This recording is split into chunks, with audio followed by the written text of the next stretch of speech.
Hello everyone, and welcome to the show Previews and Reviews. Thank you for joining us tonight. I will be one of your hosts, Anastasia Deer.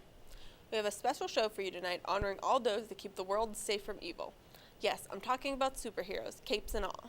Now I know we all have our favorites, be it Batman, Superman, or the Hulk, but I want to talk about some less known heroes. I'm going to start off with Don't Be a Hero by Chris Strange. When the world turned its back on metahumans, the golden age of superheroes came crashing down. But now, a mysterious super criminal is making one final bid for power. And with no one else left to protect the world, ex-superhero Spook must risk everything to take him down. War is coming. Spook isn't a classic hero. She's not out to save the world. In fact, she doesn't like the world very much at all. What she wants is go to the lunar colony that the metahumans have, and the job she takes guarantees the money to get there. All she has to do is find a missing boy. Except that's not as simple as it seems. It turns into something much more sinister. Honestly, Don't Be a Hero was a pleasant surprise. I wasn't expecting it to be as great of a book as it was. I thought it would be passingly entertaining. Instead, it captured me and held me in its grips. I highly recommend it. So next, I want to talk about Sensation by Kevin Hardman. Like millions of other kids, Jim grew up wanting to be a superhero. Unlike most of his contemporaries, however, Jim actually had the goods. A plethora of superhuman powers that would have been the envy of any meta on the planet.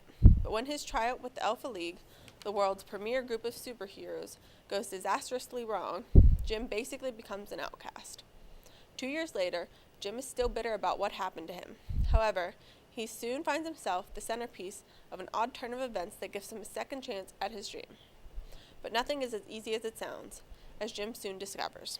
Among other things, he's made an enemy of a prospective team member, he's being stalked by an unknown pursuer, and a shadowy group bent on world domination has identified him as the only obstacle to their plans. It's a lot for one person to handle, even with a lot of superhuman abilities. But, if saving the world were easy, everyone would do it. Sensation is a shorter read, so it's good if you're looking for something quick. On to X-Heroes by Peter Clines. Stealth, Gorgon, Regenerator, Cerberus, Zap, and the Mighty Dragon. They were all superheroes, using their superhuman abilities to make Los Angeles a better place. Then, the plague of living death spread around the globe. Billions died, civilization fell, and the City of Angels was left a desolate zombie wasteland. Now, a year later, the Mighty Dragon and his companions protect the last few thousand survivors in their film studio-turned fortress, the Mount. Scarred and traumatized by the hordes they've had to endure, the heroes fight the armies of ravenous ex-humans at their citadel's gates, lead teams out to scavenge for supplies, and struggle to be the symbol of strength and hope the survivors so desperately need. But then, the hungry ex-humans aren't the only threats the heroes face. Former allies, their powers and psyches hideously twisted, lurk in the city's ruins. And just a few miles away, another group is slowly amassing power, led by an enemy with the most terrifying ability of all. This is an interesting book mixing two subjects that don't normally go together, superheroes and zombies. It might be a good pick if you want to branch out from the superhero novels or if you're looking for one with a good twist. Finally, I want to talk about Masked, an anthology of superhero stories. Welcome to the second golden age of superheroes and heroines. Superheroes have come a long way since the Man of Steel was introduced in 1938. This brilliant new collection features original stories and novellas from some of today's most exciting voices in comics, science fiction, and fantasy. Each marvelously inventive tale shows us just how far our classic crusaders have evolved, and how the greatest of heroes are much like ourselves, all too human. In Call Her Savage, Marjorie M. Liu enters the dark heart of a fierce mythic heroine who is forced by war to live to her own terrible legend. In Head Cases, Peter and Kathleen David expose the secret longings of a lonely superhero wife. In the non-event, Mike Carey removes the gag order on a super thief named Lockjaw and pries out a confession of life-altering events. Also includes stories by Mike Barron, Mark Chadbourne, Paul Cornell, Daryl Gregory, Joseph Mazzoli, James Maxey, and many more. The book provides a wide range of hero and villain stories that are atypical.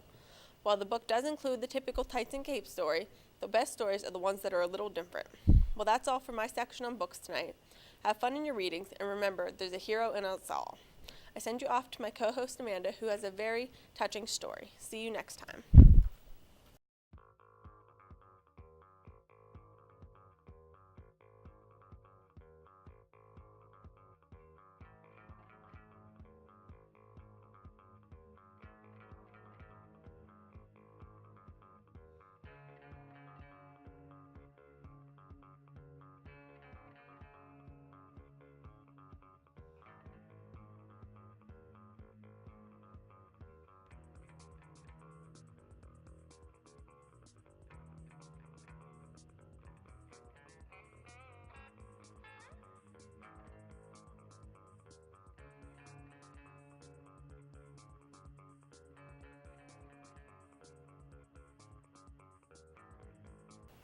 Thanks, Anastasia, and welcome back to Previews and Reviews. I'll be your host for the movie section this evening, and I'm Amanda Duquesne.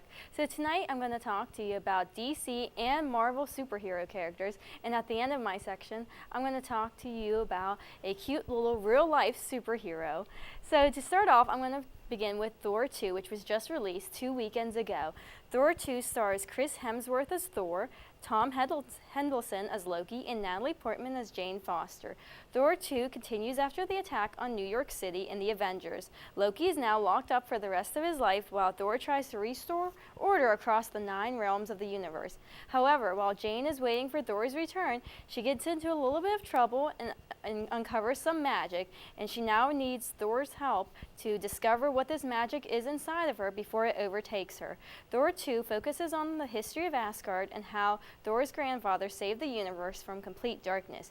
This is the 8th installment in the Avengers series, and even though Thor 2 was already released 2 weekends ago, there's been talk about a possible third movie, which honestly I'm not surprised about because in these past 2 weeks, the movie has already made over $479 million for U.S. and international theaters. So catch Thor 2 in theaters now. So as I mentioned earlier, the Avengers movie is a series of movies that combine different superheroes that come together for a common goal. The superheroes include Iron Man, Captain America, the Hulk, Thor, Black Widow, and Hawkeye. The movie had the superheroes battle Loki to save Earth, and at the end of the movie, everyone went their separate ways. But don't worry, they will be returning for a second one in May of 2015, the Avengers: The Age of Ultron. Now moving on to more popular DC characters. I'll start with Superman. Over the summer, Man of Steel was released, and it showed our generation a newer version of Superman that we weren't used to. He did not have the bright red and blue tights made by his mother, but instead it was dark red and blue and was a suit of armor from his home planet. Henry Cavill was offered to play the role of Clark Kent in Superman, and he did his best to portray this character. Henry had to learn how to play Superman with a very difficult and sad past, things that we didn't see in earlier Superman movies. We learned how Superman had to grow up with being an outcast and having to deal with learning his new superpowers. This movie separates itself from past Superman films because it takes on a darker approach. In the earlier versions of Superman, the S stood for Superman on his chest. However, in this movie, it stands for the symbol of hope on his planet, which is Krypton. I think this movie does a very good job in giving Clark Kent a more realistic look for our generation, and it really showed how he had to suffer from loneliness and unacceptance from his peers until he finally decides to use his powers for good and help save Earth. Now moving on to another darker and heroic superhero, Batman. Christian Bale was first made his appearance as Bruce Wayne in 2005 in Batman Begins. The movie that was only supposed to produce The Dark Knight had so much popularity it led to a trilogy with The Dark Knight Rises. This Batman trilogy showed us the villains, the Scarecrow, the infamous Joker, Two-Face, Ra's al Ghul, Catwoman, and Bane. These movies took away our childhood idea of Batman and made him a much more darker superhero that showed his love and pain through his love for Rachel and in the struggle he had to endure when fighting Bane to save Gotham, especially when he knew that no one in Gotham would ever know his true identity and the sacrifices he made. If you haven't seen this trilogy, you might be interested in watching them. They take a new turn on what a superhero should be. So for the final movie, I want to talk to you about a big one, Superman vs. Batman. It will be coming out in summer 2015.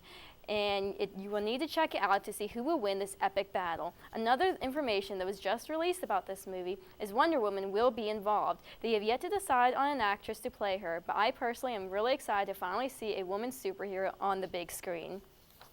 So finally for you, I want to talk to you about a real-life superhero.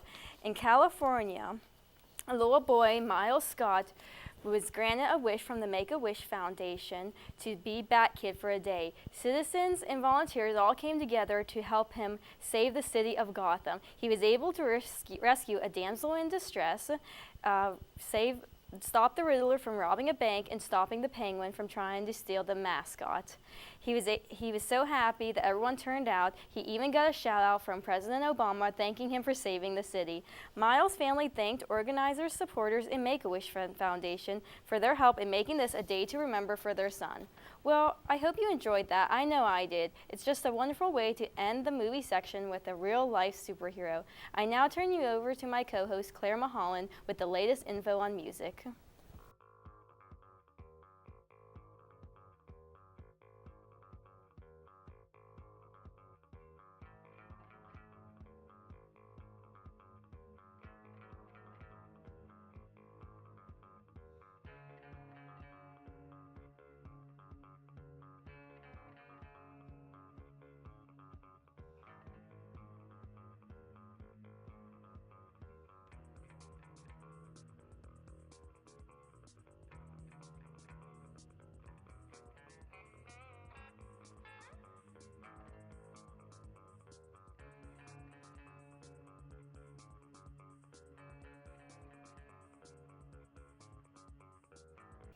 Hi, I'm Claire Mulholland, and I'm here today to tell you about the importance of music in the classic superhero shows and films. First, let's look at an oldie but goldie.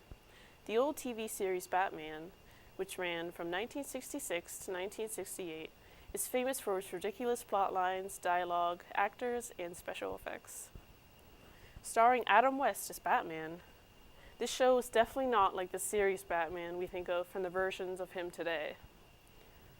The sounds and music of the old 60s Batman was as equally action-packed and energetic, and a little bit silly.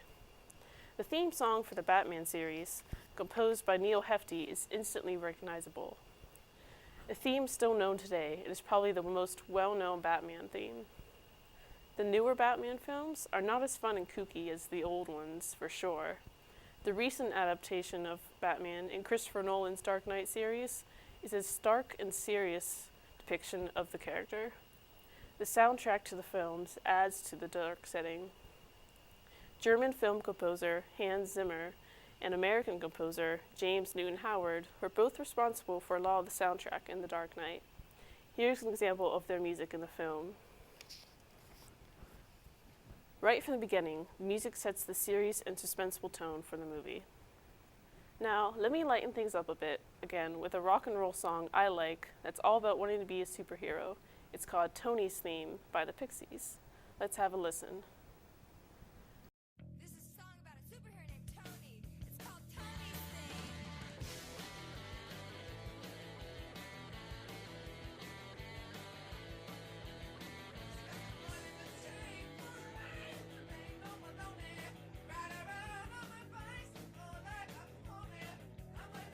From their album Surfer Rosa, this song is about a little kid riding around on his bicycle pretending to be a superhero.